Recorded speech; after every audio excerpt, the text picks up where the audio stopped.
¿Cómo están, compañeros? Queremos dar la bienvenida a todos los compañeros de Juventudes quienes nos acompañan en esta transmisión. De igual forma, quiero dar la bienvenida a los compañeros que también nos están acompañando desde Argentina, desde Chile, compañeros que se han adherido a esta reunión, a este evento, a esta jornada de reflexión política para la juventud. Quisiera dar la bienvenida al compañero Rander Peña, quien es vicecanciller de la República Bolivariana de Venezuela. En unos momentos también se va a adherir el presidente Evo Morales. Eh, Hemos pensado nosotros desde Juventudes en generar este espacio de reflexión con los compañeros de Juventudes, con autoridades y ex autoridades desde diferentes espacios, para poder reflexionar sobre la coyuntura que vivimos en Bolivia, sobre la coyuntura que vivimos en Latinoamérica. Encontramos muy importante que nosotros como jóvenes podamos reflexionar y podamos asumir acciones concretas desde nuestra militancia para que podamos nosotros ir forjando la sociedad que queremos, para que nosotros podamos ir avanzando en lo que nosotros como jóvenes hemos soñado, una sociedad más justa, más equitativa, con oportunidades para todos. Es de esa manera que hemos venido realizando estas jornadas de reflexión política para la juventud.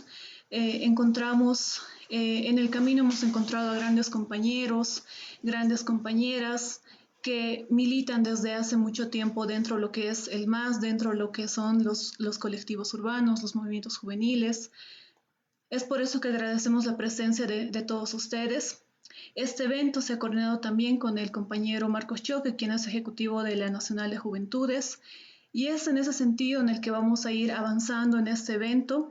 He visto que ya se han adherido diferentes compañeros desde diferentes espacios, activistas.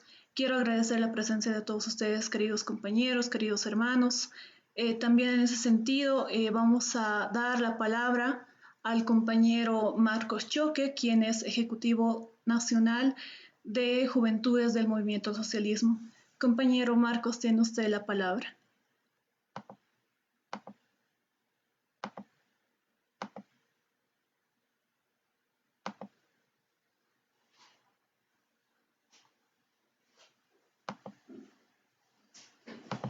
Ya está, ya está. Ya está, ya está.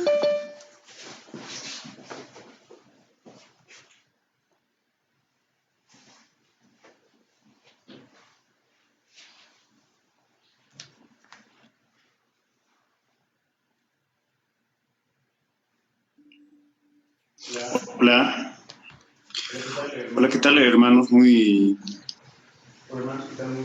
Hola, hermanos, ¿qué tal? Muy buenas noches a todos los que se han conectado por medio de lo que son estas aplicaciones, de lo que son medios de comunicación virtuales como es el Zoom. Lamentablemente, creo que todos a nivel mundial, tanto Bolivia, Sudamérica y en todas partes del mundo, estamos intentando conectarnos con lo que son las redes sociales mediante las plataformas de Zoom. Creo que hay que darle la bienvenida a nuestro hermano compañero del país vecino de la República Bolivariana de Venezuela, el vicecanciller Rander Peña, que lo hemos conocido lo que en el Congreso de la OCLAE, siempre militando lo que es de las juventudes del Partido Socialista Unido de Venezuela y también siempre apoyando lo que es a este país hermano que es Bolivia, y mediante él vamos a escuchar cómo lo ve este panorama, lo que es el tema de la geopolítica, ya que lamentablemente Venezuela ha venido viviendo estos embates de lo que es del imperialismo. Lamentablemente ha estado viviendo años lo que ha sido del país de Estados Unidos, los ataques, lo que ha habido el tema de las guarimbas, que nos explica un poco de lo que ha sido y de lo que lamentablemente Bolivia también ha empezado a vivir recientemente con este golpe de Estado, lo que hemos vivido todos los bolivianos, lo que hemos empezado a enfrentar por primera vez, lo que hemos empezado a vivir, y más que todo creo que los jóvenes por primera vez están viviendo y han sentido por primera vez lo que ha sido un golpe de Estado. Lamentablemente a toda esta generación que tal vez antes no conocían otros gobiernos que lo que era a comparación del instrumento político del movimiento al socialismo, a la cabeza de nuestro hermano Evo Morales, han sido engañados, han sido manipulados, han sido lamentablemente todo el tiempo engañados y ahora en esta ocasión se encuentran frustrados, se encuentran lamentablemente usados, ¿no?, por este gobierno, y por eso también están viéndose la realidad de que un gobierno de izquierda, un gobierno socialista, un gobierno que va a luchar más que todo por el pueblo boliviano, es el movimiento al socialismo, a la cabeza de lo que es nuestro hermano siempre Evo Morales Saima, y que nos ha enseñado lo que siempre primero va a estar la necesidad del pueblo boliviano por encima de los intereses capitalistas o intereses netamente de otros países, en este caso el país del norte. Ahora vamos a dar la bienvenida a nuestro hermano vicecanciller Rander Peña, que nos explica el tema, contexto geopolítico de lo que se vive en Latinoamérica, tal vez un contexto un poco más mundial, y también que nos explique cómo es lo que lamentablemente nosotros hemos empezado a ver, solamente una pequeña muestra de lo que ha sido esta derecha, que lamentablemente no le vas a morder la conciencia cuando es levantar los fusiles en contra del pueblo boliviano, en contra del pueblo de cada hermano latinoamericano. Bueno, hermano Rander Peña, usted tiene la palabra para empezar tal vez este foro. Hermana Kelly también, ¿no?, para estar guiando, y vamos a estar viendo. También en los próximos minutos estará nuestro hermano Evo Morales para que nos explique de lo que ha sido y lo que se ha vivido en este golpe de Estado. Muchas gracias, hermanos. Buenas noches. Bueno, quería saludar a través de las distintas plataformas de comunicación que nosotros nos permite trasladar algunos mensajes en medio de una situación pandémica que nos ha obligado a establecer una manera distinta del cómo comunicarnos, del cómo hablarnos, del cómo ser resilientes ante una situación que nos amenaza a todos y a todas. Y el mundo ha avanzado en un momento de una situación que nos permite primero evidenciar, y por allí quería comenzar, evidenciar dos claros modelos antagónicos entre sí reconciliables. Estos modelos antagónicos que no permite reconciliación posible, pero que además evidencia el fallido intento de uno de esos modelos. Y hablo del modelo capitalista, que en este momento, donde la humanidad requiere de las mejores prácticas políticas para poder garantizar la vida en el planeta Tierra, se ha evidenciado como los países que han tratado de promover y han posicionado y han utilizado todas las plataformas comunicacionales para vendernos este modelo como el modelo ejemplar, el modelo perfecto, el mejor modelo para nosotros, se ha evidenciado, insisto, que es el modelo fallido para garantizar la vida en el planeta Tierra. Y lo decimos no desde la mera afinidad que tenemos con los modelos de los pueblos, que es el modelo socialista, no, sino porque las prácticas así lo han mostrado. Nosotros vemos en América Latina, por ejemplo, cómo no hay en la mayoría de los países que son conducidos por gobiernos neoliberales, capitalistas, vemos cómo no hay una política de administración, no hay una política de prevención sanitaria, no hay una política de cuidado del ser humano, sino hay una política de administración de las muertes. No hay una política de control sanitario, no hay una política de prevención, sino de administración de las muertes. No hay intervenciones en centros hospitalarios, en centros de salud, sino por el contrario, una intervención en los cementerios para poder ellos administrar las muertes que no han podido controlar producto de su fallido modelo político, económico, social. Esto, por supuesto, que nosotros lo lamentamos, y lo lamentamos porque se trata de vidas humanas que diariamente, hora a hora, minuto a minuto, se pierden por este fraudulento, fallido y estafador modelo capitalista que han intentado vender durante el último siglo, y no es otra cosa que un modelo que privilegia corporaciones, que privilegia la economía, que privilegia los bancos, dejando a un lado al centro a lo que debería ser el centro de la política, que es el ser humano. Afortunadamente, dentro de tantas situaciones, hay una juventud consciente que está siendo veedora de esta muy compleja situación, que estamos nosotros y que nosotros somos garantías de lo que debe ser los nuevos modelos y las nuevas formas de cómo relacionarnos de ahora en adelante. Son situaciones que nosotros como juventudes en América Latina y el mundo debemos cuidar. Hoy nosotros nos encontramos con una situación global caracterizada por la pandemia del coronavirus y sus efectos en los pueblos de nuestra región. Nosotros somos parte de esa situación. El COVID, por sus características de alto contagio, rápida expansión y ausencia de la vacuna, que ya nosotros hemos visto que hay buenos augurios, buenas noticias en cuanto a este tema, pero aún sin una fecha que nosotros podamos en este momento decir que ya podemos disponer de la vacuna, dan cuenta de su carácter letal, traduciéndose en un reto sanitario, de seguridad, financiero, económico, social, para todas las sociedades, para todos los pueblos sin distinción.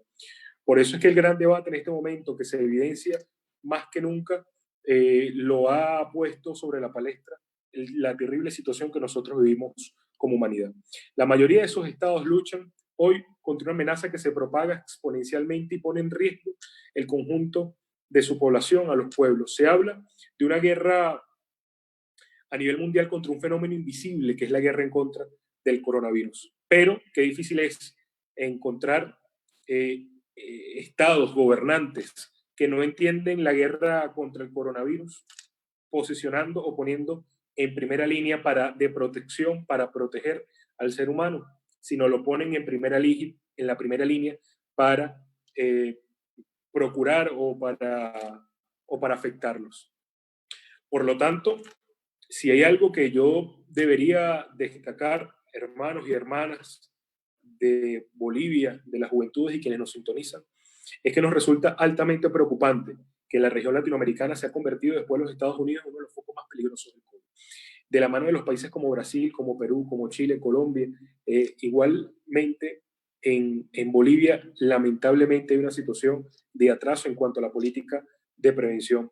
Cosa distinta en otros países donde nosotros hemos tenido bastante rigurosidad, un carácter bastante estricto en cuanto al esquema de protección que nosotros tenemos del virus, para nosotros poder gobernar y poder controlar la curva de contagio. Tenemos el compromiso de sentar las bases del plan de la Alianza para aliviar los efectos económicos y sociales de la pandemia. Y aquí es cuando la juventud debe incorporarse a cuál debe ser nuestro compromiso post-pandemia, qué es lo que nosotros como juventudes debemos hacer y cómo nos vamos a encontrar para lograr que la post-pandemia sea un fenómeno que podamos nosotros gobernar y controlar en futuros escenarios, en futuros eventos. Ahí yo quería recordar que la Comisión Económica para América Latina y el Caribe, la CEPAL, en sus reuniones virtuales con cada uno de los países de la región, su secretaria ejecutiva, Alicia Bárcenas, indicó lo siguiente, y esto es importante, y acá entramos directo en el tema propiamente de cómo podemos caracterizar América Latina.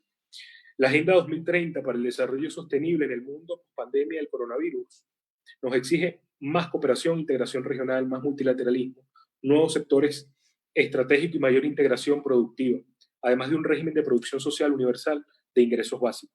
Pero lamentablemente nosotros hemos visto cómo no es precisamente la protección del multilateralismo, la protección de los nuevos sectores estratégicos y mayor integración que se evidencia en la región. Y lo hemos visto y lo decimos porque desafortunadamente en algunos países en este momento donde el neoliberalismo gobierna, se ha posicionado un gobierno tutelados, serviles a la política exterior de los Estados Unidos, impidiéndole tener una postura acorde a los nuevos tiempos que nos exigen mayor cooperación, mayor solidaridad, mayor integración en los espacios multilaterales, derrumbando todo tipo de aspiración que se tenga para posicionar los grandes temas y a su vez las grandes soluciones dentro de los espacios multilaterales. Desafortunadamente, las posturas unilaterales han privado al punto de nosotros encontrar encontrarnos con países que no hacen otra cosa sino repetir la infortunada postura de la política exterior de los Estados Unidos, agrediendo a los pueblos que sí decidimos ser libres. Ustedes tienen un ejemplo bastante cercano, desafortunado desde todo punto de vista, como ha sido el terrible golpe de Estado que se ha dado en Bolivia meses atrás y lo que ha sido el conjunto de situaciones que le ha tocado muy valientemente enfrentar al gobierno boliviano tras las hostiles políticas de agresión de quien actualmente detenta el poder. Es urgente también, nos convoca en estos tiempos avanzar hacia un nuevo modelo de desarrollo que oriente más al bienestar y la sostenibilidad ambiental, de una gobernanza internacional inclusiva y sostenible en base a la Agenda 2030. Parece que la Agenda 2030 es un compromiso que tenemos los pueblos, los gobiernos responsables por sus pueblos, pero no es precisamente los gobiernos tutelados por los Estados Unidos que, lejos de apoyar posturas sostenibles, lo que hace es permanentemente aislarse de los esquemas multilaterales y avanzar a un esquema unilateralista que le hace mucho daño al planeta Tierra, a la humanidad. La región debe pensar en la nueva geografía económica para depender menos de manufacturas importadas e imaginar cadenas de valor regional. Debemos entendernos dentro de nuestra complementariedad. Nosotros, la región de América Latina, hace unos 15 años atrás,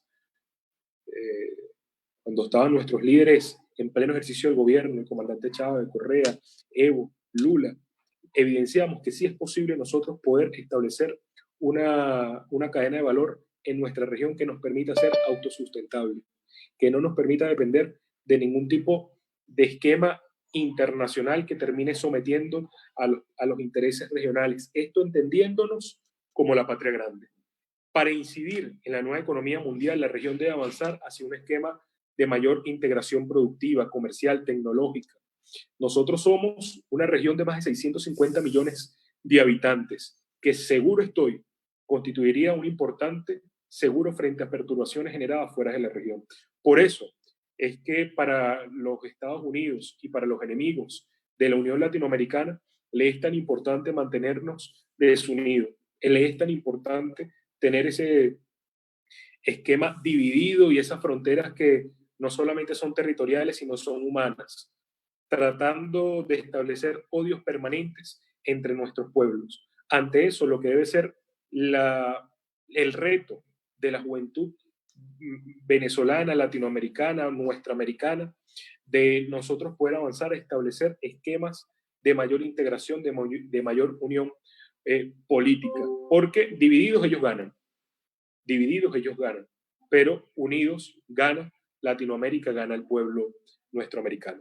Y por otra parte tenemos las agresiones contra el ALBA TCP, Petrocaribe, UNASUR, que no han cesado. Las medidas coercitivas unilaterales han sido diseñadas para intentar eliminarlas y en consecuencia modificar la geopolítica y la cooperación de solidaridad y paz en la región. Cualquier esquema de integración que hayan promovido nuestros líderes, entendiendo y siendo intérpretes del querer de nuestros pueblos, lo han golpeado, lo han perturbado, lo han infringido al punto de eliminar esquemas de integración que no han hecho otra cosa sino privilegiar la unión latinoamericana. Pero esto, en coherencia con lo que ya he dicho anteriormente, va dirigido a perturbar la tranquilidad de la región y la única forma de perturbar la tranquilidad y que el imperialismo pueda meterse es desuniéndonos.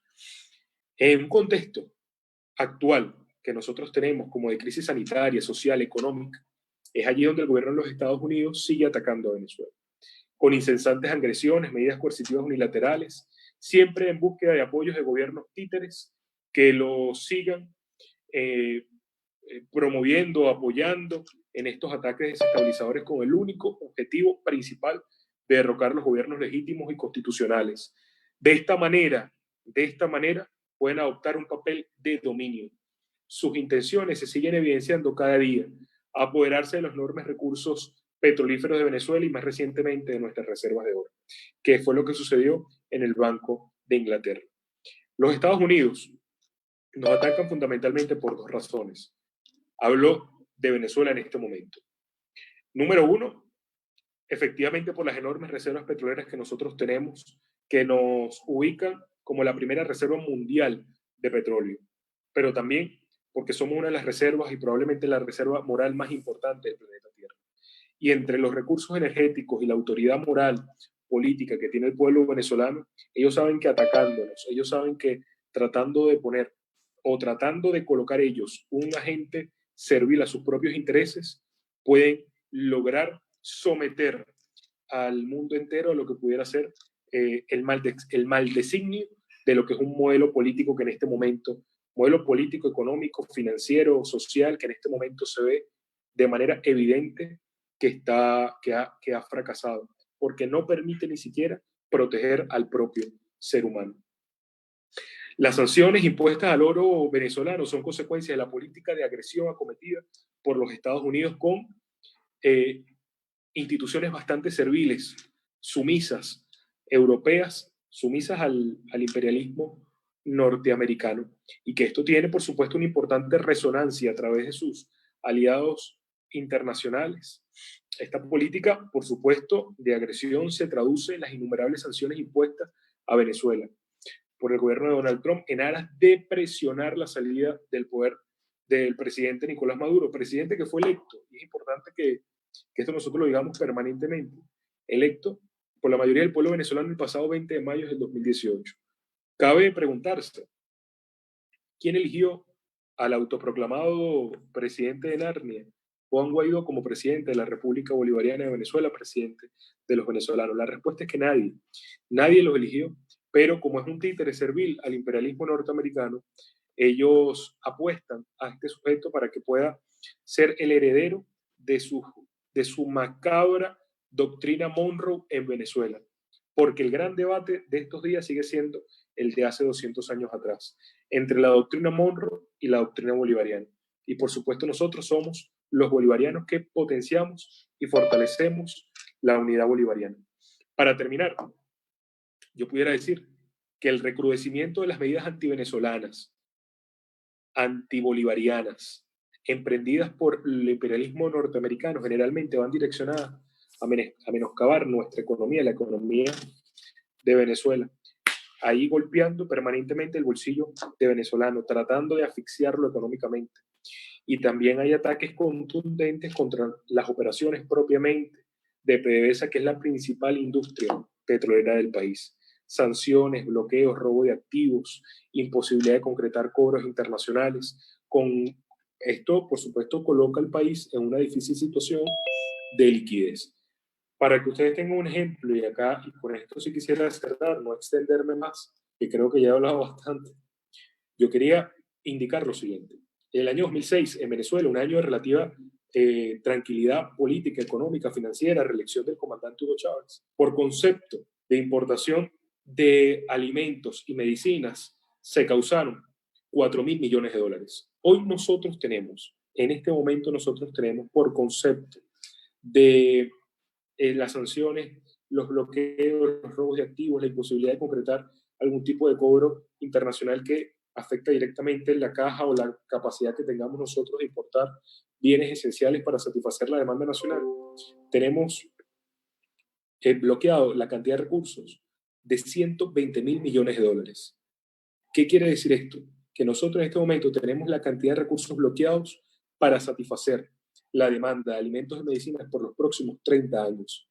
Esa es la magnitud de lo que el imperialismo norteamericano y sus aliados locales, nacionales, que desafortunadamente nacieron en este territorio, pero no son venezolanos, le han causado al pueblo venezolano. Ante eso, el enorme reto que tiene la juventud de nuestra América para entender, somatizar muy bien cómo son los ataques de los enemigos, para nosotros preparar una hoja de ruta que nos permita salir victoriosos de esta batalla, de esta batalla histórica contra el enemigo histórico que es el imperialismo norteamericano. Eso creo que es el enorme reto que tiene la juventud nuestra americana en estos tiempos, y estar a la altura del compromiso que los pueblos nos exigen. Muchísimas gracias.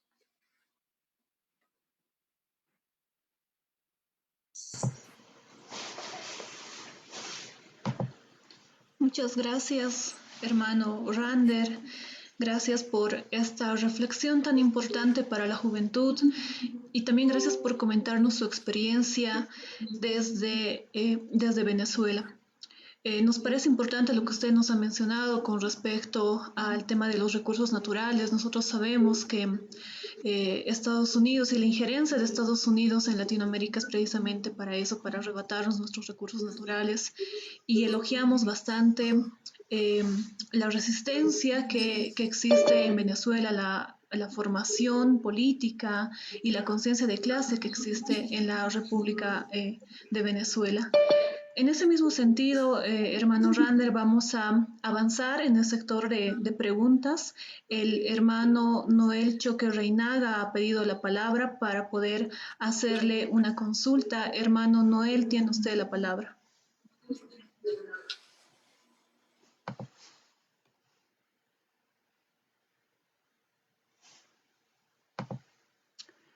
Noel, ¿tienes la palabra?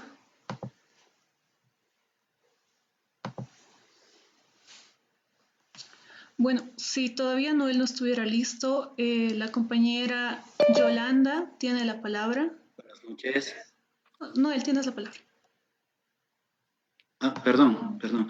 Buenas noches, hermano Rander. Mi consulta era la siguiente, tomando en cuenta la experiencia de los hermanos venezolanos y puesto que ustedes ya afrontaron un golpe de Estado muy parecido al que hemos pasado nosotros el año pasado, yo quería preguntarle con relación a los medios de comunicación. Mire que una de las armas más importantes que ha utilizado Estados Unidos en este tiempo eh, para desplegar, digamos, todas sus estrategias políticas para Latinoamérica han sido precisamente los medios de comunicación, encabezados, por supuesto, por CNN y otros tantos medios internacionales que son aliados suyos. Eh, le doy una pequeña referencia. En el golpe de Estado que hemos afrontado nosotros, ha jugado un rol muy importante este señor del Rincón, con su programa nocturno en el cual ha tergiversado totalmente la información que se producía aquí en Bolivia. Y pienso yo, así como piensa mucha gente, que no es casual que nuevamente haya aparecido este mismo personaje, nuevamente dando la palabra a gente de la derecha y demás. Entonces, yo quería consultarle cómo está la situación allá en Venezuela, qué han aprendido de la experiencia del golpe de Estado hace varios años que han tenido con respecto a los medios de comunicación y cómo contrarrestar, digamos, este poder hegemónico que tienen para influenciar a la gente.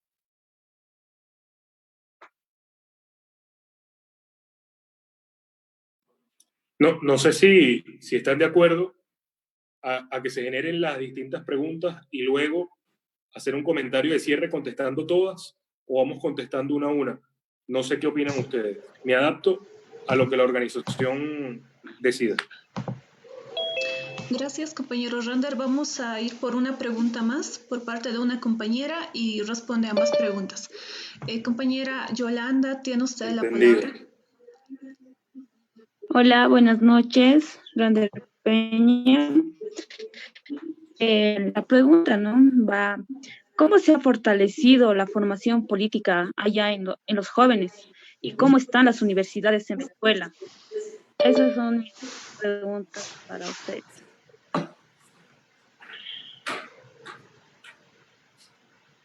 Correcto.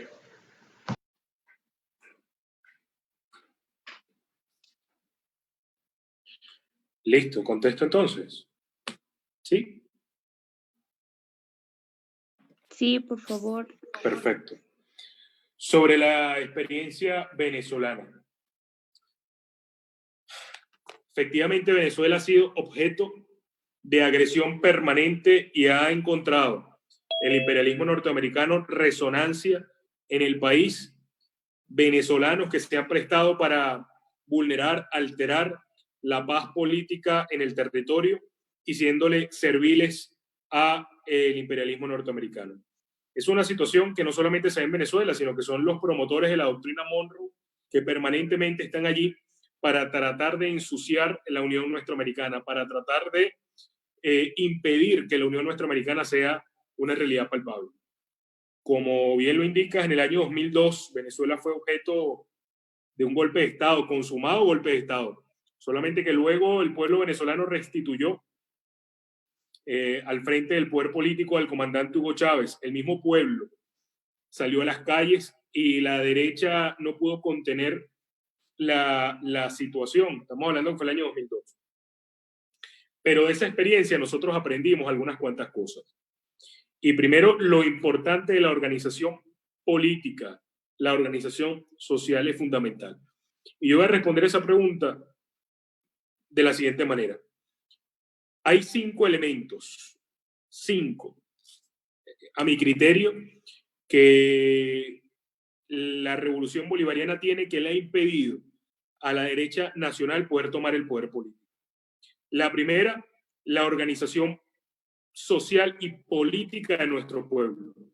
Nosotros tenemos, desde el punto de vista orgánico, una dirección nacional. Ahí no hay debate, una sola dirección nacional. Tenemos 24 direcciones políticas regionales que corresponden a una por cada región.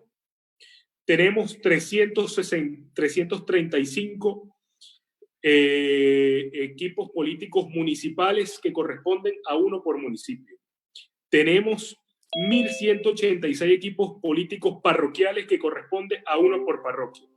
Tenemos 13.685 equipos en el territorio que corresponden a uno por centro electoral. Tenemos 44.000 equipos jefes de comunidad y su equipo que corresponde a un equipo político por cada comunidad diagnosticada en Venezuela. Y tenemos 246.000 venezolanos y venezolanas que son jefes de calle con sus equipos que están desplegados en cada calle venezolana. Y cada uno de estos equipos le habla diariamente a la familia venezolana. Así que de alguna u otra manera nosotros pudiéramos indicar que el comandante presidente Nicolás Maduro le habla diariamente a la familia venezolana. Esa es la primera, la organización. La segunda, los niveles de conciencia de nuestro pueblo. Por acá pasó el huracán, el comandante Hugo Chávez, que estableció niveles de conciencia histórico de nuestro pueblo, que no nos permitirá volver a los terribles episodios de la Cuarta República, que es el periodo político anterior a la Revolución Bolivariana que tenía marginado a la mayoría del pueblo venezolano. Tercero, tenemos instituciones que están al servicio de nuestro pueblo. En medio de la Revolución Bolivariana, nuestras instituciones, estamos hablando nacionales, regionales, municipales, todas las instituciones están abocadas a responder a la necesidad de nuestro pueblo. Y, por tanto, tienen una política pertinente. No están ancladas bajo el esquema formal y inapropiado o impertinente. La palabra no era esa, era, bueno, que no está ajustada a los tiempos que debe vivir. Nuestras instituciones se han ajustado a los tiempos actuales que nosotros vivimos. Y en medio de esa situación, nosotros tenemos instituciones fortalecidas que están al servicio del pueblo venezolano. Cuarto, tenemos lealtad en la Fuerza Armada Nacional Bolivariana. Eso es imprescindible para sostener la Revolución Bolivariana, que siempre esté al lado del pueblo venezolano. Y nuestra Fuerza Armada Nacional Bolivariana está con el pueblo venezolano y el pueblo venezolano está con la Revolución Bolivariana.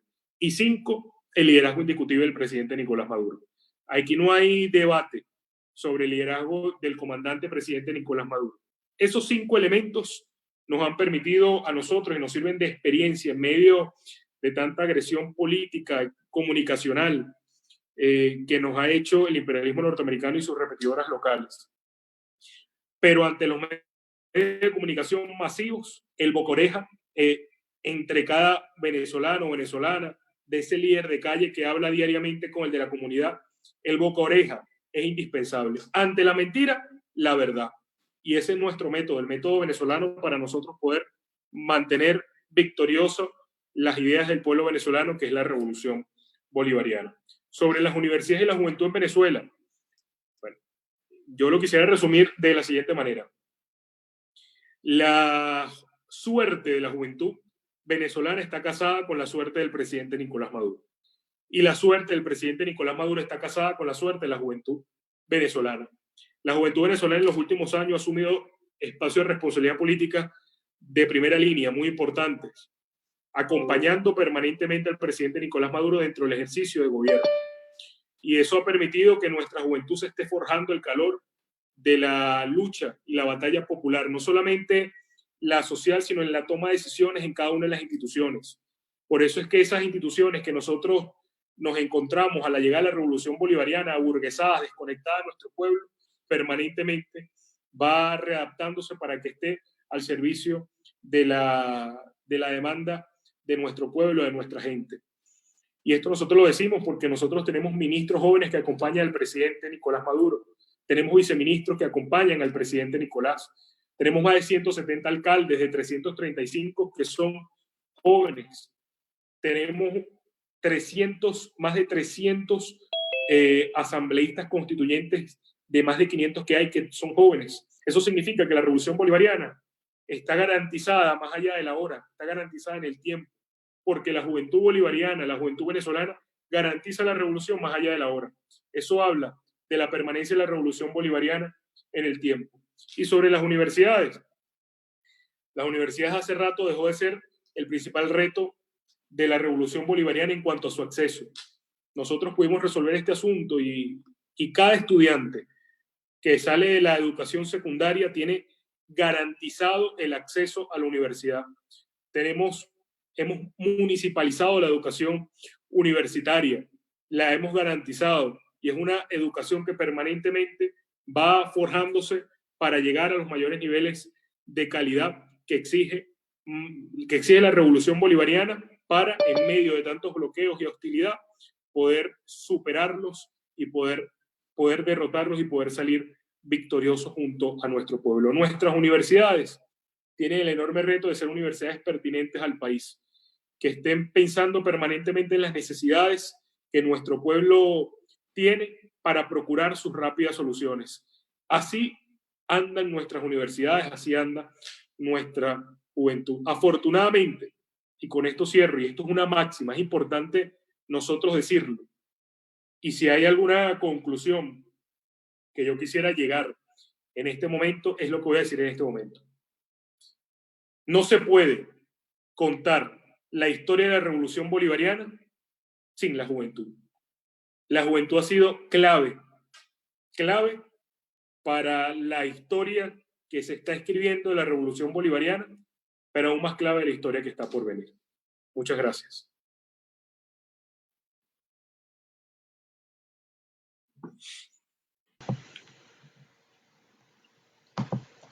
Muchas gracias, compañero Rander. Nos parece muy importante la reflexión que usted hace, querido compañero. Es un placer poder escucharlo. Gracias a los compañeros por su participación. De igual forma, muchas gracias.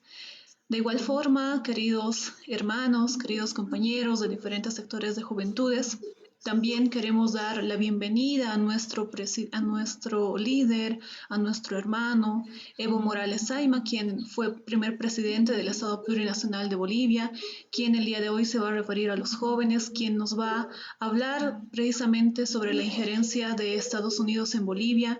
Hermano Evo, que nos está escuchando, hermano presidente, usted tiene la palabra en este momento. Bueno, muchas gracias, hermanas y hermanos. Gracias, Kelly y Aruquipa, por organizar este encuentro. Saludo al hermano Rander Peña. Saludo a todas y a todos. Una linda iniciativa, aprovechando esta forma de comunicarse para cierta reflexión, pero también para tomar acción. Identificar a los enemigos internos y externos, y es tan importante. Y cuando me invitan para una pequeña charla sobre las intervenciones de Estados Unidos hacia nuestro pueblo, es importante repasar la historia del capitalismo. No vamos a poder entender si no conocemos la historia de Estados Unidos. La historia de Estados Unidos como el sinónimo de la historia del capitalismo. Quisieron creer a su pueblo, su hegemonía, su superioridad. Piensan que ellos, por Dios, tienen una misión de dominar el mundo entero. La soberanía del planeta solo es para Estados Unidos. Y podemos recordar, por ejemplo, esa doctrina Monroe de aquellos tiempos de 1823 o 32. Decía, América por los americanos. Desde Alaska por el norte hasta Tierra de Fuegos. El sur, por el sur, era de Estados Unidos. Todos somos colonia. Y ahí viene, ¿no?, el patio trasero de los países de América Latina. América por los americanos.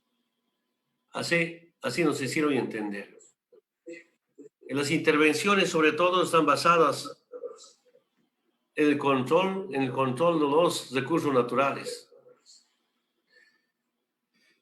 Pero aquí, brevemente, sería largo comentarles, a ver, el poderío económico de Estados Unidos se basa en la industria de armas.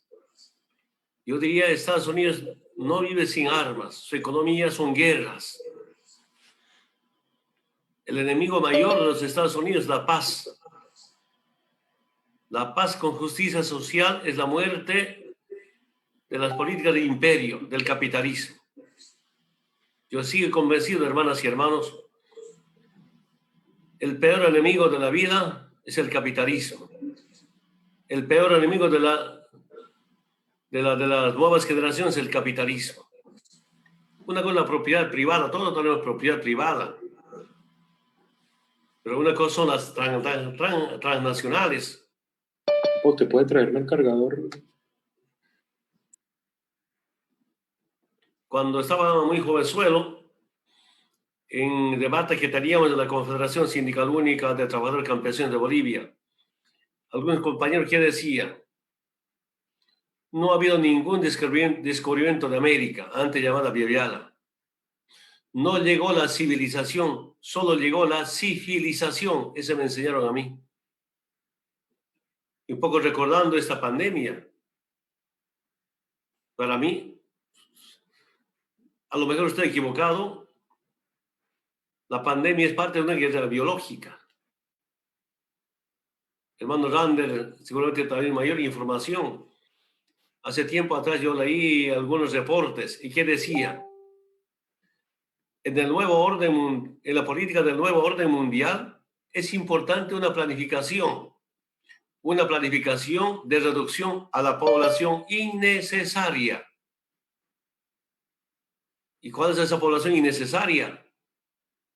Nuestras abuelas, nuestros abuelos, los viejos, personas de tercera edad, los discapacitados y la gente pobre, la gente humilde.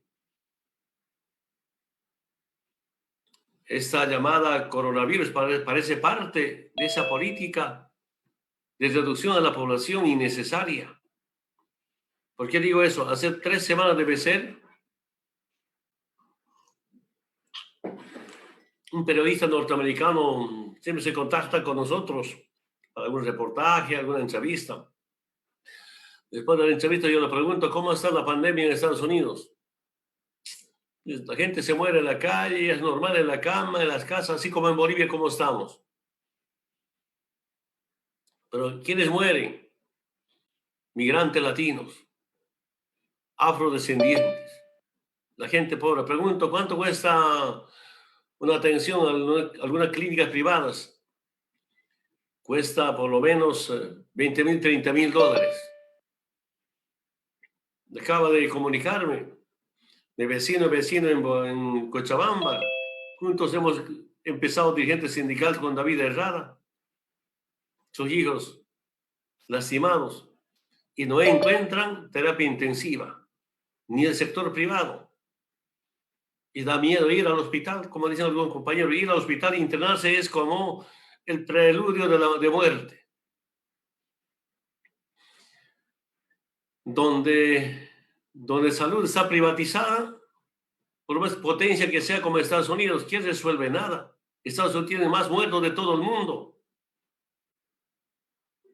Estados Unidos tiene más muertos por día de todo el mundo, más contagiados de todo el mundo. ¿Una potencia mundial? Entonces no le interesa la vida de los pobres, la vida de los humildes. No le interesa eso. Ahí, por eso casi puedo afirmar que esta es parte de una guerra biológica. Eso estamos viviendo. Estados Unidos dejó a manos de los estados, igual que en Brasil, en manos de los estados. Ellos declaren o no declaren cuarentena o no. En Bolivia empezó cuarentena sin ninguna planificación. Y después de poco tiempo dicen, ahora que se haga cargo las alcaldías, las gobernaciones, los departamentos, pero sin recursos económicos. De 100, un poquito están queriendo inyectar para allá. Algunos hermanos entierran su muerto. 11, 12 segundos de la mañana. Ciudades como Cochabamba ya no hay espacio, cementerios. Trinidad, hay que inaugurar otros cementerios. ¿No? Entonces, son políticas bien diseñadas para que pueda vivir gente pudiente y no le interesa a la gente humilde. A esa conclusión llego. Yo quiero aprovechar esta oportunidad. Otro día también podemos ampliar este debate. Quiero escuchar de ustedes. Les felicito, hermanas y hermanos jóvenes. Piensen en la vida. Piensen en la humanidad. Porque las políticas de Estados Unidos, por tanto, el capitalismo, ¿qué es?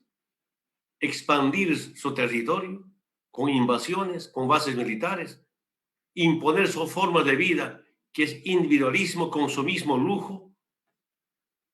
No le interesa la gente pobre. ¿Qué dicen? Porque así como también nosotros tenemos eventos, el evento campesino indígena, los obreros, las grandes transnacionales también tienen sus grandes eventos, muy reservados. ¿Y qué dicen ellos? Mejor cuanto los pueblos son más ignorantes y más pobres. Cuanto más ignorantes y más pueblos, es sencillo dominarlos, dividirlos y robar sus recursos naturales. Estoy tratando de resumir. Y no quiero otra vez tocar el tema Bolivia, el tema de educación en este momento. Pero yo resumía, hermanas y hermanos, mi evaluación sobre nuestro golpe, el golpe que vino a nuestro proceso de cambio, a nuestra revolución democrática y cultural. Yo digo, golpe del gringo al indio, golpe al modelo económico y golpe al litio. ¿Por qué digo del gringo al indio? Quiero decirles, hermanas y hermanos, cuando yo estaba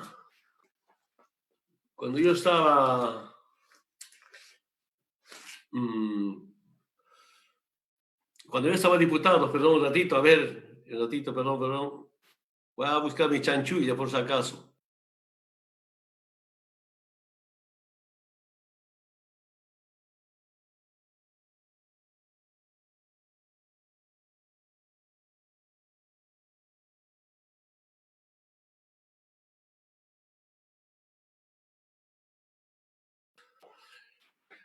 Cuando estaba diputado,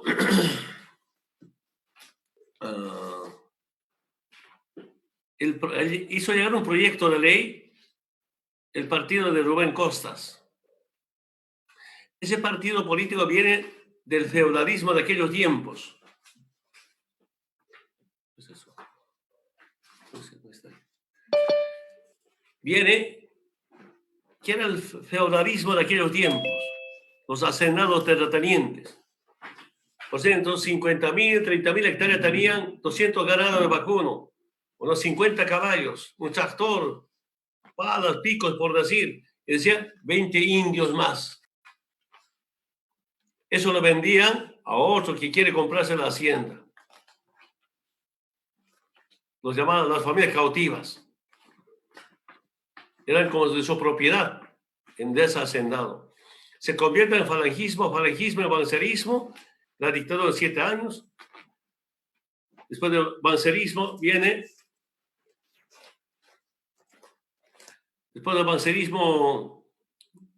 viene adenismo, y los 20 últimos años gobernaron entre mirismo, emenerismo y adenismo. Ese grupo de derecha, racista, manda una ley y nos dicen, para ser diputado o senador tienen que ser profesionales. Ya éramos 27 diputados, por supuesto hemos rechazado unas manifestaciones por la Central Obrera Boliviana. No, yo lo llamaba a los dirigentes de la COP, vengan, en este momento están en agenda, vengan a declarar en la puerta de la Asamblea ante el Congreso. Y les venían ahí unos 4 o 5 declaraciones, en este vamos a tomar, ¿cómo es posible que apruebe una ley? ¿No? Donde solamente los profesionales sean diputados senadores. Paramos así. Algunos congresistas, diputados, senadores eran medio cobardes, se escaparon por debajo, escapando separamos. Y año pasado estaba en Santa Cruz, como siempre invitan a los jóvenes, y fui a una reunión. Linda la reunión, somos los nuevos empresarios, aprobamos el proceso, estamos bien económicamente. Pero uno de ellos que me pregunta, me dice, presidente, los politólogos, ¿qué tenemos que hacer? A mí me ha sorprendido eso. Yo le respondo, hagan pues política como la Adrián Salvatierra. Es politólogo, está haciendo política. Y me responde, Presi me dice, hagamos una ley que solamente los politólogos hagamos política. Me ha dejado plantado, sin reacción, ¿cómo es eso? Eran hijos evidentemente de la clase media, clase alta. Imagínense cómo piensan. Lamentablemente todavía algunos grupos dicen que nosotros hemos estudiado para mandar dominar a los indios. No aceptan que el movimiento social, el movimiento indígena, podemos gobernar mejor que la gente que estudió fuera de Bolivia. Jaime Pasamora, perdón, si son miristas, no quiero que se enojen conmigo, soy muy sincero. Jaime Pasamora en Lovaina de Bélgica, los llamados socialdemócratas. Tú, Togoni, en Estados Unidos. Banzer, de subteniente, se fue a Estados Unidos, al Comando Sur de Estados Unidos. Y la doctrina norteamericana para las Fuerzas Armadas es que los enemigos internos de las Fuerzas Armadas son el movimiento indígena, los movimientos sociales. Esa es la doctrina norteamericana. Entonces, esos grupos no aceptan que también un campesino indígena, movimientos sociales, con profesionales nuestros, pueden gobernar mejor todavía. Y ahí viene el golpe de Estado. Así yo resumo, golpe del gringo al indio. No aceptan que los indios llamados podemos también saber cómo se administra y gobernar mejor que ellos. Segundo, ¿por qué digo al modelo económico? Yo he participado bastante en foros internacionales, llamado Foro Puerto Alegre, San Paulo, los grandes encuentros por la autodeterminación de los pueblos en Cuba, después en Venezuela, en defensa de la revolución bolivariana de Venezuela. ¿Hay que proclamamos? Otro mundo es posible. Y nosotros, los movimientos sociales, con nuestros profesionales, hemos demostrado que otra Bolivia es posible. Sin cuenta del milenio, sin ATPDA, sin USAID y especialmente sin el Fondo Monetario Internacional. Eso no nos perdonó. Porque ¿cuál es su modelo económico del capitalismo? Al margen de que es una industria de guerra, industria de armas. Es libre mercado, es iniciativa privada, que es privatización. La privada debe resolver, no el Estado. Solo quieren mercado, no Estado. En Bolivia, ¿qué ha pasado ahora con la pandemia? Los que decían mercado, ahora dicen Estado. Qué chistoso. Es lo que hemos vivido estos días, ¿no? Además de eso, como mediante el Fondo Monetario, como también con el Banco Mundial, imponer políticas y programas, control con la deuda o con dólar norteamericano. Un comercio desigual totalmente. Son políticas para dominar cualquier país del mundo. Entonces nosotros, sin embargo, liberarnos de esos instrumentos de dominación, de los 13 años, se terminaba que a los 14 años, 7, la mitad, primero en crecimiento en Sudamérica, con nuestro propio modelo económico. Repito nuevamente, sin el Fondo Monetario Internacional. Eso nos perdona. Ahora, después del golpe recién me di cuenta, que el capitalismo no quiere un modelo económico alternativo mejor que el capitalismo. Otra vez. Ese es un tema de fondo que hay que debatirlas, que hay que profundizar. ¿Por qué digo, compañeros, golpe económico, golpe al litio? Comentarle brevemente. Como presidente viajé bastante, recibí invitaciones, reuniones bilaterales, de acuerdos comerciales, y viajé a Corea del Sur. Al margen de reuniones bilaterales, me invitaron a sino había inaugurado a conocer una planta, una industria de baterías de litio. Impresionante. Y pregunto, ¿cuánto cuesta? $300 millones. Era 2010. Yo para eso ya nuestras reservas han crecido. Nos han dejado en reservas internacionales con $1.700 millones. 2014 2015 hemos llegado a $15.000 millones de reservas internacionales. Después de que empezamos con la industrialización, un poco bajamos. Ahora se lo están farreando nuestras reservas internacionales. Ese préstamo del Banco Central de Bolivia son nuestras reservas. Diciembre del año pasado, no pueden echar la culpa a la pandemia. Diciembre, primer préstamo de 2.800 millones de bolivianos para pagar sueldos aguinaldos. Quiero que sepan, jóvenes, que en los casi 14 años de gobierno, ni $1, ni un peso nos hemos prestado para sueldos aguinaldos. El año pasado se han prestado. Ahora ya creo que llegan a ser como 3.000, 4.000 dólares. 4.000 millones de dólares, perdón. Deuda interna, deuda externa. Entonces, en esta charla que veo en Corea del Sur, digo, hagamos su gemela en Bolivia, Uyuni Potosí. Como todas las reservas han crecido, yo dije, voy a garantizar, no crédito, con nuestra plata. Que eso no son nada, $300 millones. Hagamos una fábrica de baterías de litio. No. Pero quieren litio ellos. Estaba tengo muchos recuerdos, pero una vez se reunieron con el presidente de Japón. Yo le digo al presidente de Japón, mira, él también nos pide batería, litio. Yo le digo, más 100. Hagamos una ensambladora, una fábrica de Toyota en Bolivia para toda América, pero con litio boliviano, porque la Toyota japonesa es tan querida, tan mentada en todo el mundo, hagamos allá, desde Bolivia para toda América. Igual, dice, hagan estudio, en el fondo no quieren. El occidente, es decir, los países industrializados, ¿para qué nos quieren a los latinoamericanos? Para que nosotros podamos garantizar materia prima para sus industrias. No quiere transferencia tecnológica, menos transferencia de conocimiento científico. La responsabilidad de ustedes, queridos jóvenes, es cómo garantizar la liberación ciencia y tecnología. Yo diría, momentáneamente hemos perdido con la violencia que han ejercitado. Vamos a recuperarlas. Hemos garantizado la liberación social, cultural, política, ideológica, económica, lo más importante, tenemos garantizado. Y quiero decirles esta parte. Mira, 2005 nos dejaron así como estamos en este momento. 2005 destrozado. Para algunos jóvenes que no recuerdan, 5 años antes de mi presidencia, habían 5 presidentes.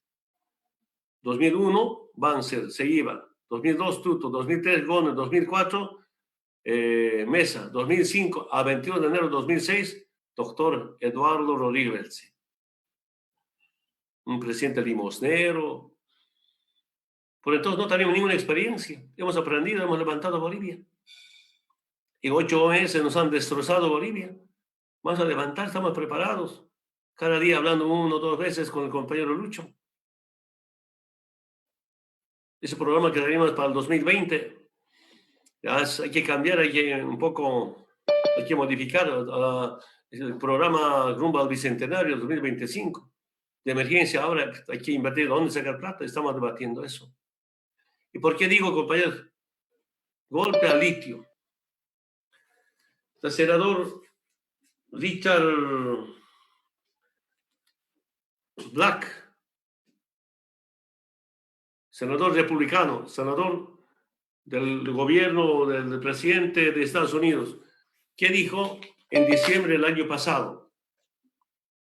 Respecto a Bolivia, el legislador aseguró que el gobierno de Estados Unidos promovió el golpe de Estado contra el presidente Evo Morales por el interés especial que tiene en sus grandes depósitos de litio, mineral fundamental para las baterías de los automóviles eléctricos y de los componentes tecnológicos modernos. Personalmente dice, entre comillas, hubo preocupación de nuestra parte de que los chinos podrían comenzar a ejercer una influencia dentro de Bolivia y que de alguna manera podría haber hecho más difícil que Estados Unidos obtenga litio para las baterías que ahora estamos usando en automóviles. A mí me ha sorprendido, esto ha salido en los periódicos el año pasado. Tengo ahí recorte de periódico guardado para poder informarles. ¿Qué decidimos nosotros? Industria de litio del Estado. Hasta ahora cero inversión, todo con otras reservas, con plata del Tesoro General de la Nación, y teníamos un plan rumbo a 2030, 41 plantas, 15 o 16 solamente de litio, ¿no? No solamente, ya hemos tenido experiencia, tenemos una planta piloto de baterías de litio. ¿Se acuerdan? El año pasado hemos hecho funcionar un carro ensamblado con batería de litio nuestro, 100% nuestro, producto de la planta piloto. Hemos empezado el laboratorio, planta piloto. Ante el año pasado hemos ganado la primera industria, cloruro de potasio. Septiembre hasta diciembre hemos exportado 15.000 toneladas a Brasil, sin ningún acuerdo, porque hay mercado. Hoy este año tenemos que inaugurar la gran industria de carbonato de litio. En prueba estaba hidróxido de litio. 3 plantas de estas industrias. La mayoría en Potosí, una parte en Oruro y algunas ciudades. Porque en las ciudades, algunos otros lugares, por ejemplo, me dicen, yo no soy experto, me dicen, necesitamos láminas de cobre. Decimos entonces, ¿cobre dónde tenemos mayor producción de cobre? En Corocoro, La Paz. No vamos a llevar cobre hasta Uyuni o hasta Coipasa, a esa es la planta, sino eso va a ser en Corocoro y vamos a llevar ya industrializado. Se necesita láminas de cobre, los litios que vamos a industrializar. El plan que teníamos nosotros, por fin, también, de alguna manera, poner precio para todo el mundo. Con Pedro Álvaro García, hace 4 o 5 años dijo en una conferencia, el momento que terminemos nuestra industria de litio, nosotros vamos a poner el precio del litio para todo el mundo. Ustedes saben la importancia que tiene el litio. Algunas plantas serán para insumos, algunas plantas también para subproductos, como medicamento, como alimento. Será una gran industria. Y lamento mucho, en Potosí, en pequeños grupos se movilizan con fines netamente políticos, eran políticos, ¿no? El comité cívico. Faltando días, semanas para las elecciones, yo me reuní con ellos. A ver, con este plan, ¿con quién no están de acuerdo? Él con su técnico, nosotros con viceministro, con gerente de YBL, o todo, nos hemos presentado. Debate técnico, no tiene ningún argumento. Yo les quiero que sepa, yo les digo entonces, esto es una cuestión política, pues no es una cuestión técnica. Sí, dijeron todos. Si es una cuestión política, les vamos a ganar las elecciones. Puta, todos se paran. No vamos a ganar las elecciones con Carlos de Mesa. Mire, semejante conflicto. Hemos ganado 3 senadores. La derecha sacó un senador. Tenemos razón, el pueblo sabe, pero ha perjudicado a Potosí, paros, bloqueos. Y ahora, vayan a Uyuni para llorar. La vez pasada estaba ahí con los alcaldes de esa zona hablando de conferencia como esto, con el movimiento campesino Frutkay, todo paralizado. Esos son como porteros cuidando las piscinas, la industria. Cloruro de potasio paralizó. Desde diciembre no se produce, no se exporta. Si estamos exportando ya. Así como de la urea del trópico, de bulo. ¿Cuál es la forma de poder garantizar desarrollo económico, crecimiento económico? Ampliar el mercado interno, pero fundamentalmente cómo implementar una política de sustitución a la importación. Eso se hace con la industrialización. Eso aprendí. Este es un gran programa para eso. Y eso se ha parado ahora. Pero pienso, compañeras y compañeros, vamos a recuperar rápidamente. Es una responsabilidad que tenemos todos. Y por ahora aprovecho esta oportunidad para meter mi campaña. La única forma es cómo garantizar las elecciones. Garantizar las elecciones. Esa es nuestra responsabilidad. Si bien nos han quitado con violencia, con tanto racismo, aquí no se puede entender. Usar la Biblia para matar, para masacrar. Usar la Biblia, hermanas y hermanos, para robar. Nos acusaron de corrupción. Que muestre a ver a un ministro. Aquí está la corrupción. Caso de Mesia, Achacoyo, caso Julia Ramos, nuestras exministras. Son temas administrativos. Y ahí tienen que aprender ustedes. Cuando uno es responsable de una administración, hay que conseguirse buenos abogados y buenos técnicos. Además de eso, cruzar la información. Esta mañana temprano estaba hablando con nuestra gobernadora de Cochabamba. Por favor, haga auditorías permanentes, auditorías internas. Pueden equivocarnos. Se resuelven los problemas que se presentan. Vean ustedes. Ni un ministro, exministro de Evo o Álvaro acusado con pruebas sobre un tema de corrupción. Aunque es difícil de controlar corrupción ahí abajito, ¿no? Alguna gente tal vez usando nuestros nombres. Yo me acuerdo en Santa Cruz, una doctora, creo, Mary Morales, soy prima de Evo, estoy negociando. Demuestren, van a tener que meter a la cárcel. Que ni conozco. Algunos se pasan, ¿no? Y ese es el gran problema que tenemos. ¿Y ahora cómo está? ¿No? Otra vez digo, usar la Biblia para robar, usar la Biblia, hacer odiar al pueblo. Es como estar retornando a tiempos de Inquisición, como eran antes. Entonces, compañeras y compañeros, vamos a recuperar nuestro proceso de cambio con conciencia en democracia. ¿Por qué no quieren que hayan elecciones? Porque saben que van a perder. Si serían ganadores, qué pandemia, los primeros estarían, ¿no?, pidiendo elección. ¿Qué culpa tenemos nosotros si la derecha se divide? Aquí hay dos derechas, derecha moderada por ahí y la derecha fascista. La fascista, nuevamente quiero decir, viene de ese grupo llamado feudalismo, de aquellos grupos vienen pasando por todos los golpes de Estado. Y el MNR estaba en golpe de Estado de 1971. El MNR estaba en el golpe del 79, la masacre de Todos Santos. ¿Quién era su canciller, don Antuch Fuitz? Era Guillermo Bedregal. Claro, ustedes ya son jóvenes, no conocen un MNRista muy conocido, famoso, su canciller por 2 semanas.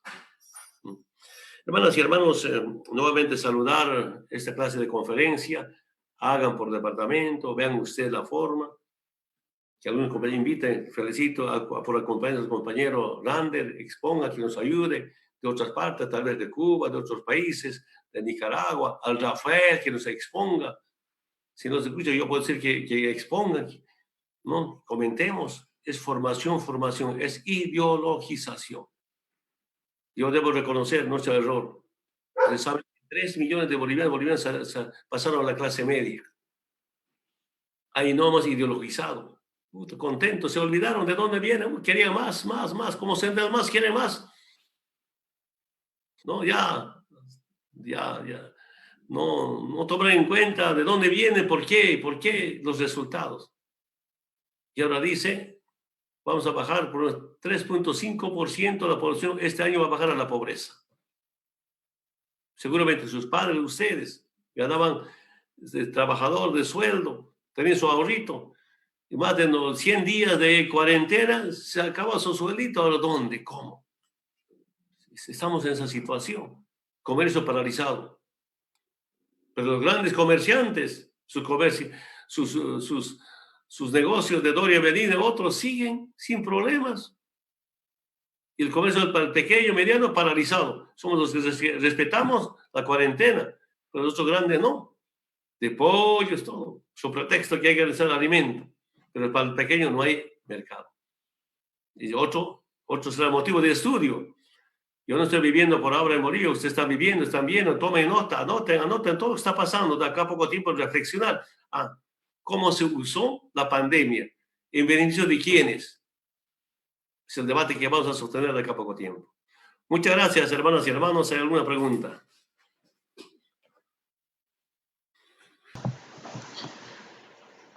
Muchas gracias, querido presidente. Gracias por dirigirse a los jóvenes, gracias por dirigirse a la juventud que lo está escuchando. Ha pedido la palabra el compañero Leopoldo Luque Molina. Él es economista, ingeniero comercial. Compañero Leo, tiene usted la palabra. Muy buenas noches, compañeros. Saludar al hermano Evo, el mejor presidente que tuvo Bolivia en estos últimos años, ¿no? Bueno, hablando un poco de la historia, tal vez, de esto de los transnacionales y el imperialismo, nosotros como jóvenes reconocemos y hacemos énfasis en la historia, por ejemplo, en la Guerra del Pacífico. En la Guerra del Pacífico, las transnacionales y el imperio inglés han armado hasta los dientes a Chile, y en el cual eso fue algo que nos perjudicó, ¿no? Bolivia hemos perdido lo más importante como un brazo para nosotros, que es la salida al mar. También en la guerra del Chaco, en que dos países hermanos se tuvieron que enfrentar solo por intereses transnacionales, como es la Standard Oil americana y la Shell, ¿no? Una guerra que tal vez jamás debía ocurrir.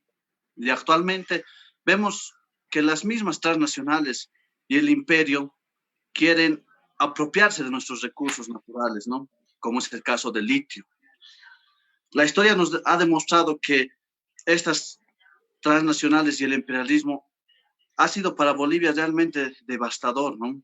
Actualmente vemos que tienen el interés en el litio y en otros recursos naturales más. No nos dejan desarrollar económicamente, estamos sometidos al Fondo Monetario Internacional, que ellos nos delinean las políticas públicas económicas en las que se debe regir el Estado. Pero este último año, como jóvenes, hemos visto que la política económica la hemos manejado nosotros, no hemos dependido ni del Fondo Monetario Internacional, ni de las transnacionales, ni del imperialismo, ¿no? Entonces es muy importante esto lo que se va a jugar aquí adelante en las elecciones que se aproximan. Los jóvenes tenemos que reconocer y saber la historia, ¿no? Reconocer qué hemos logrado, qué es lo que tenemos y hacia dónde queremos ir. Bueno, también recordando un poco de historia, ¿qué decía uno de los expresidentes, ¿no? Gualberto Villarroel? No soy enemigo de los ricos, pero soy más amigo de los pobres. Creo que actualmente muchos han olvidado, ¿no? Ese mensaje de uno de los mejores también presidentes que tenía Bolivia, pero por intereses transnacionales que ha pasado, conocemos la historia, ¿no? De Gualberto Villarroel. Bueno, hermano Evo, uno de los mejores presidentes de Bolivia, mi consulta es la siguiente: ¿qué mensaje nos daría a nosotros los jóvenes, viendo todos estos aspectos de la historia que pasaron, para poder pensar qué es lo que queremos en el futuro, ¿no? Y qué mensaje nos daría? Muchas gracias y un saludo. Gracias, compañero Leopoldo. Vamos con una pregunta más por parte de la compañera Nélida Luna. Ella es licenciada en comunicación, feminista y activista por los derechos humanos. Compañera Nélida, tiene usted la palabra.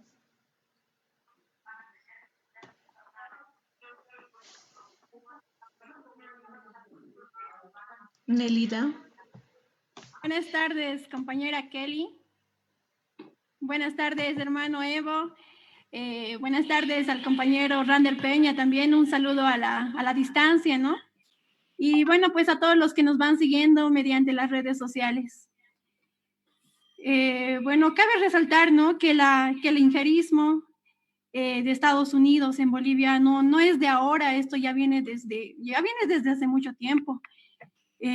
Por ejemplo, el año 2000, la Guerra del Agua, el 2003, el 2003 sí, cuando un ex embajador norteamericano amenazó, ¿no?, a los bolivianos con eliminar las inversiones si es que los bolivianos votaban por Evo Morales.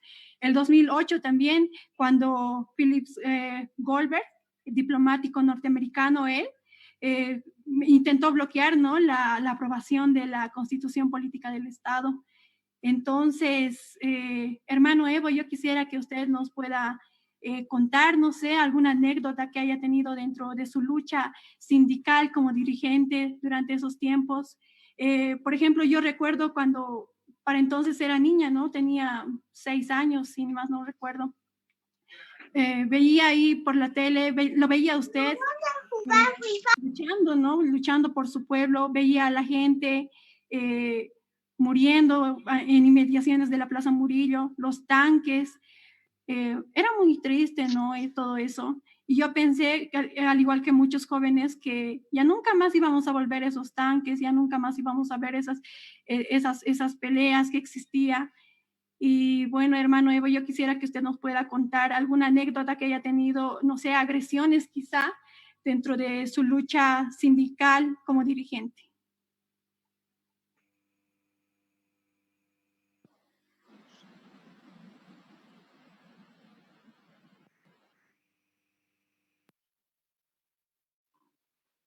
Antes de responder las preguntas, no sé si hermanos están informados del Decreto Supremo 4272 de hace 2 semanas. Este Decreto Supremo tiene 102 artículos y 15 transitorios. Yo casi en 14 años de presidente nunca había firmado un Decreto Supremo con más de 10 artículos, son 4 o 5. Es como el reglamento a la Constitución, algunas normas. Yo dije, esto es el nuevo 21060 del 2020. La privatización ha empezado el 85 con el 21060. Cierre las minas, ¿no? Quiere decir Víctor Paz Estenssoro, Bolivia se muere, y para que Bolivia no se muera, cerrar minas, privatizar los servicios básicos, y lamentablemente, para el informe de ustedes, empieza con el voto del pueblo. La ADN gana en las ciudades y el MNR gana en el campo. Que ninguno gana con más del 40%. Y hacen un pacto por la democracia. Y con el voto del pueblo nos han privatizado, y esa lucha ha durado 20 años. Es algo que son estudiosos, jóvenes profesionales, algunos seguramente estudiantes. Este decreto supremo es con motivo para aprobar el Programa Nacional de Reactivación de Empleo. Pero el segundo artículo, vamos a leer 2 o 3 artículos, perdone que les perjudique. ¿Qué dice el segundo artículo de este decreto supremo?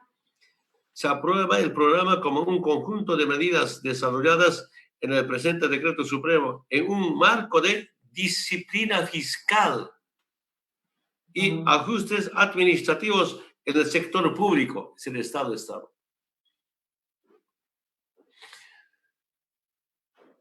Ya están implementando la receta del Fondo Monetario Internacional.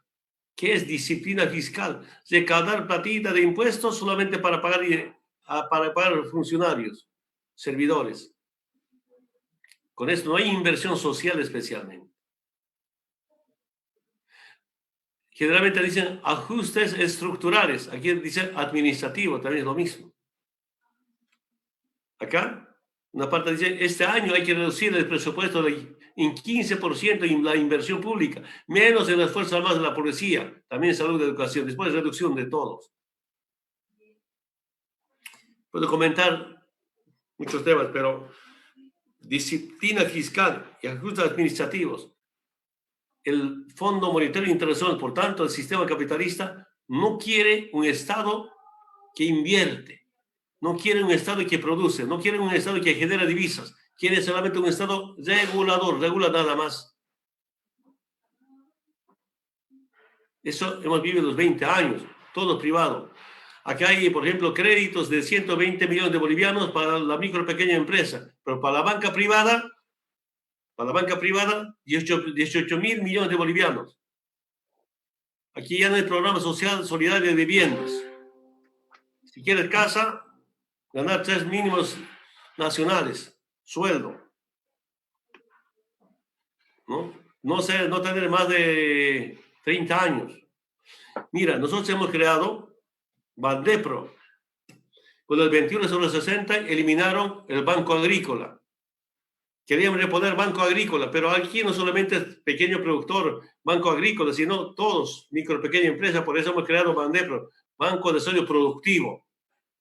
Aquí se lo eliminan, ya no hay Banco de Desarrollo Productivo, todo es banca privada. No hay Banco de Estado. Se lo dejo otro compañero para la reflexión de ustedes.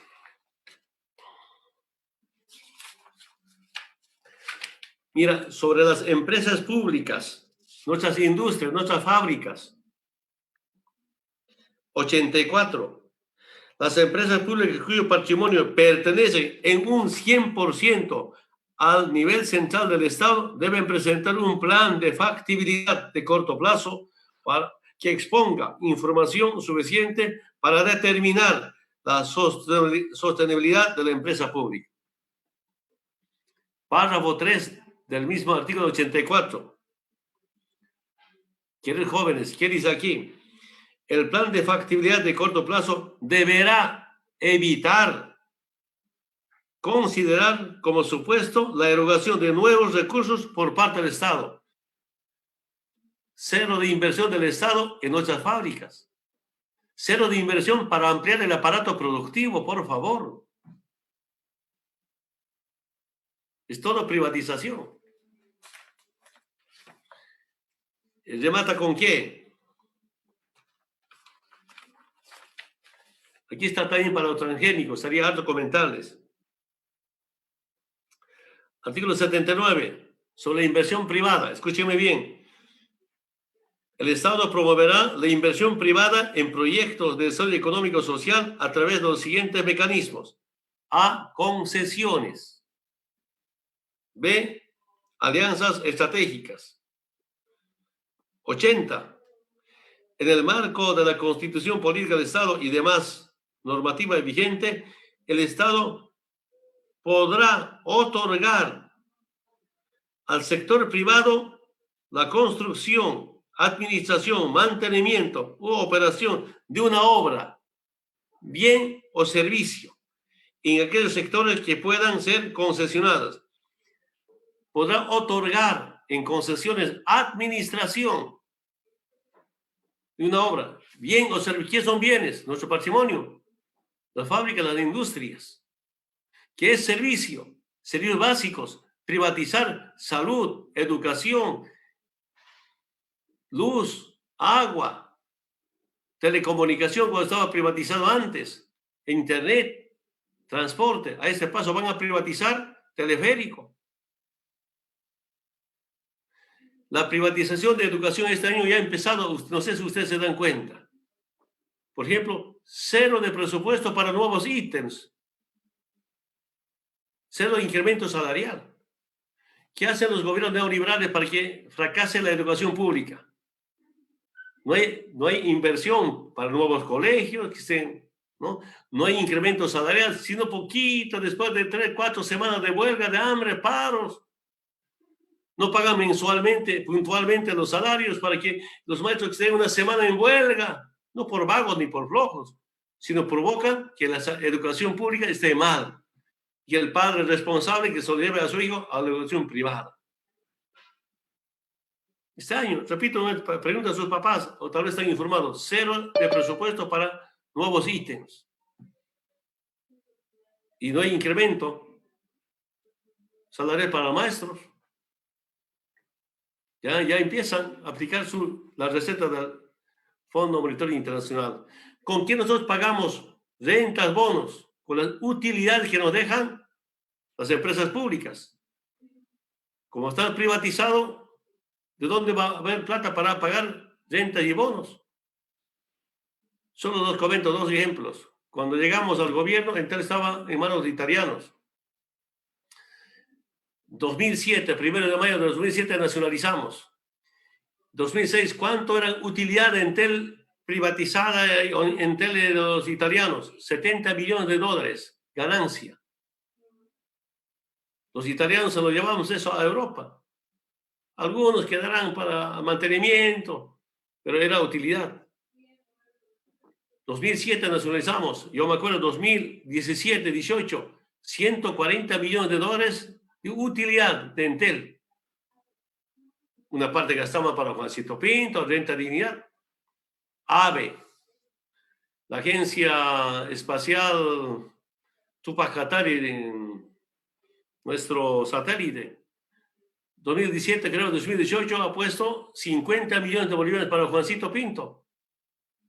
Es nueva empresa. Nuestra empresa de Estado, 100% de Estado, pagando su deuda a los chinos, tiene utilidades. Como es del Estado, gastamos eso. Sacamos de todas las rentas, de todas las utilidades de la empresa. Ahora que se va a privatizar, ¿de dónde vamos a sacar renta?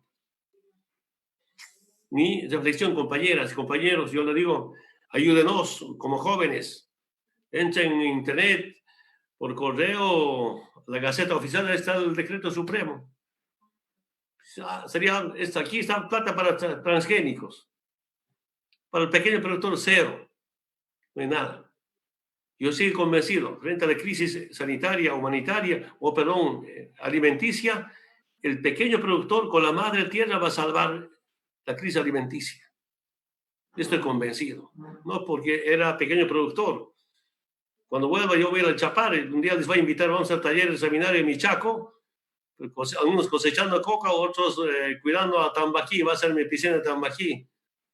Los que tienen piscinas de Tambaquí están ganando bien, los compañeras y compañeros, ¿verdad? A mí me ha sorprendido. Están ganando bien. Es comida, comida es futuro. Comida es comida. A ver, compañero, para terminar, saludo las palabras del compañero, sus comentarios sobre la guerra de Chaco, guerra del Pacífico. Para mí, el tema pacífico no es guerra del Pacífico, es una invasión de chilenos. Cuando entiendo que es guerra, ambos se declaran guerra y empiezan una confrontación bélica. Esa es guerra para mí. La historia cuenta, ¿verdad? En Bolivia, el 14 de febrero, están farreando carnaval, ya se han metido. Ya se han invadido. 14 de febrero, recién la reacción, 22, 23 de marzo. Eduardo Navarro, ya estamos invadidos. No se declaró guerra, ¿no? Los militares han entendido que esto era una cuestión, no era guerra, no, es invasión, ¿no? Esos tiempos. ¿Qué podían hacer los jóvenes? A ver, de la Plaza Murillo. ¿Por qué esa matanza de la Plaza Murillo? El Fondo Monetario Internacional, ¿qué dijo a Gonzalo Sáenz Lozada y Carlos de Mesa? Dijo, para bajar el déficit fiscal. Y aquí, como dicen, disciplina fiscal tiene que ver con eso, ¿no? Las recaudaciones. Dijo que impuesto al salario o gasolinazo va a resolver ese tema. Y el gobierno de Gonzalo Sáenz Lozada y Carlos de Mesa dijo, bueno, entonces impuesto al salario. Y el pueblo se levantó. ¿No? Como el Fondo Monetario Internacional les ha llevado a una masacre. Por responder al fondo. Ahí ha sido masacre. Podemos comentar bastante, como decía, es harto comentar algunas experiencias, vivencias como dirigente, también como presidente. Yo diría, compañeros, si quieren hacer política, tienen que ser fuertes y valientes.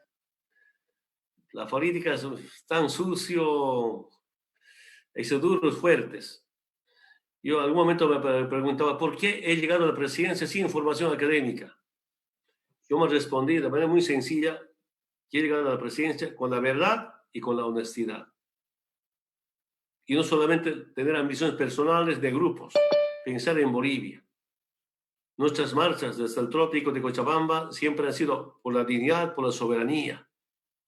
Una vez me acuerdo, dijimos, hay que casar coca con petróleo. Defender la coca, que es un recurso natural renovable, otro recurso natural, recursos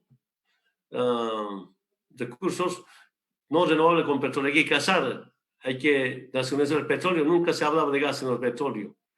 Soberanía, dignidad, recursos naturales, esa era nuestra lucha.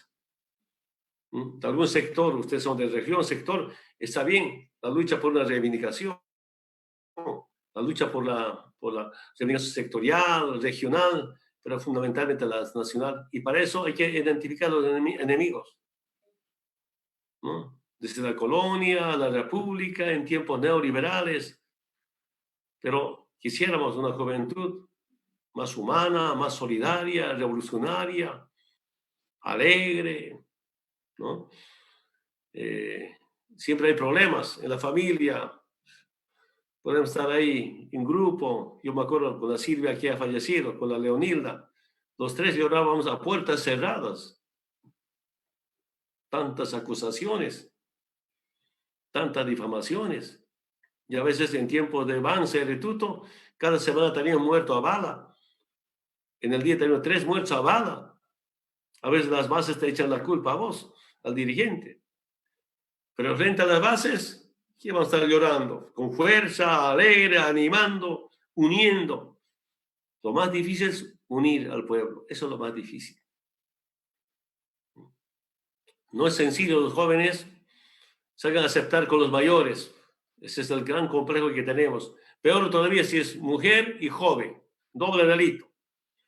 En su OTB, en su sindicato, no se acepta fácilmente. Y recomiendo, no impongan, ¿no? Sugieran, planteen bien, con cariño y respeto. Si no les hace caso, quédense. No impongan. Y los viejos se arrepienten después. Ah, ese joven, esa jovenzuela plantea bien, mira, no hemos escuchado. Ese momento, por orgullo, no les toma en cuenta. Pero después se arrepienten, no, estaba bien lo que dijo eso. Ese joven o esa jovenzuela, poco a poco reacciona. Uno para liderar, no es sencillo hacerse aceptar, cuesta, por más que sean profesionales, por más que sean de mucha formación, es el complejo que tenemos. ¿Cómo será en Venezuela? No sé, pero en Bolivia tenemos ese complejo lamentablemente. Algunos organizan grupos, ya quieren imponer a los mayores, les rechaza, después va a ser difícil levantarse. ¿Por qué les comento eso? Necesitamos líderes, nuevos hombres, mujeres, no solamente con conciencia social, sino con capacidad profesional. No solamente con capacidad profesional, sino con un profundo sentimiento sobre la familia humilde. Ahí otra vez vuelvo, solidarios, más humanos, ¿no? El sufrimiento, ¿qué nos trae? El sufrimiento nos trae un sentimiento. Entre el sentimiento y el sufrimiento nos trae un pensamiento de la liberación. Y ahí viene, ahora, ¿por qué estamos ahí tan mal? Podrían estar mejor. Ahora que hemos demostrado, compañeros, en 14 años, esto a morir es posible. Ya está un ejemplo. Podemos. Quiero que sepan, una debilidad debe ser una oportunidad. Una debilidad no debe ser una decepción, bajonearse. No.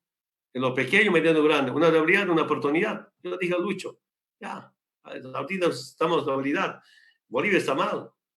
Vamos a salir al frente. Una crisis es una gran fortaleza. Ahí mucho depende del carácter del compañero, otra vez. Una cosita quiero decirles, no cometan el error de los ministros, ministras. Algunos ministros, yo siempre digo, no, expertos para lavarse la mano. Yo digo, ministro, ¿por qué no han hecho esto? No, echa la culpa a otro. Ministra, no, está resuelto. Mentira, no está resuelto.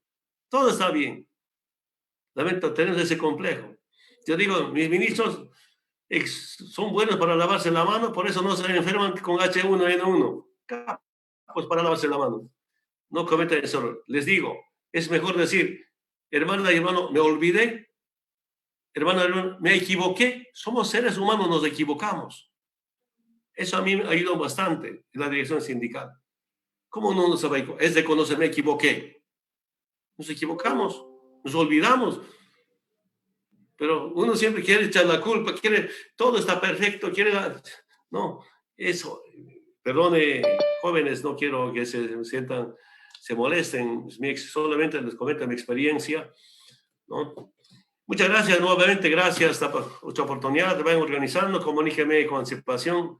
La semana pasada, mil disculpas, Kelly, no podía, se cruzó mi agenda, otra agenda, los departamentos organizan un grupo de jóvenes. ¿Qué estamos haciendo? No solamente por esta clase de videos, sino un pequeño parlantito, unos 50, 60, 70. Estaba anteayer, el sábado, con 600 dirigentes. Entonces, no por teléfono, parlante instalan, poco debate. Ayer estaba como con 50 dirigentes de Camiri, por ejemplo. En videoconferencia, todos se han sentado, nos hemos visto. Entonces, es importante, interesante. De verdad, cada uno de ustedes vayan organizando por acá, nos comuníquense ahí. La Kelly tiene mi teléfono, la compañera Lourdes que me está cooperando. Hay que intensificar. No solamente por la campaña, ojo, cuidado solamente por la campaña. Pasa la campaña, hay que continuar la experiencia de Venezuela. ¿Sabes? Aquí debe haber dos juntas para garantizar una revolución como el nuestro. Una cosa son los movimientos sociales, respetamos. ¿Dónde nos falta? Fuerzas Armadas y las juventudes. Las Fuerzas Armadas hay que trabajar seriamente. Lamento mucho, algunos son prebendales. ¿Cómo ganar eso? Esa es nuestra batalla. Hay Maduro, Hugo Chávez, Cuba, Nicaragua nos ha ganado, hay que reconocer. Yo estaba convencido, ¿no? Antiimperialistas, firmes, pero los comandantes, yo no sé si es mucha plata. Hubo mucha plata de Estados Unidos, harta plata de Estados Unidos. Entonces, algunos fácilmente se vuelcan la plata. Y denunció oportunamente, a ver, el 14 de junio, creo, sí, junio, el Estado Mayor, Miraflores, paquete de plata, en cajas y cajas. Oficial subalterno me informó, 15 recomendé a varios, van a cruzar esa información, totalmente confirmado. ¿Quién estaba cuidando la plata? 4 afroamericanos, como dice, negros altotes, cuidando ahí la plata. Ya confirmado. Uno dice, no sabe el monto, unos dicen 30 millones, otros 50 millones de dólares. La plata no se maneja así, pues. Cajas, cajones, paquetes. Felizmente, compañero, yo organicé por ahí algunos luchabotas, algunos sastres, algunos cocineros, son mis agentes de inteligencia en este momento, ¿no? Y las Fuerzas Armadas en este momento se han fracturado. Pero en el futuro hay que trabajar seriamente en las Fuerzas Armadas, en los nuevos líderes. Nada más, Kelly, muchas gracias. Conmigo hasta otra oportunidad. Hasta luego. Muchas gracias, querido presidente. Gracias por dirigirse a los jóvenes. Y gracias de verdad por este espacio, querido presidente, desde Oruro, desde Bolivia. Nuestro cariño, nuestro respeto, nuestra admiración hacia usted, hermano presidente. Muchísimas gracias. También agradecer al hermano Rander Peña, quien también nos ha acompañado en este evento. Gracias también por sus reflexiones. A ustedes, compañeros de juventudes, desde diferentes espacios que nos ven. Muchísimas gracias, hermanos, y hasta otra oportunidad. Muchas gracias, presidente Evo. Hasta luego. Fuerza, presidente.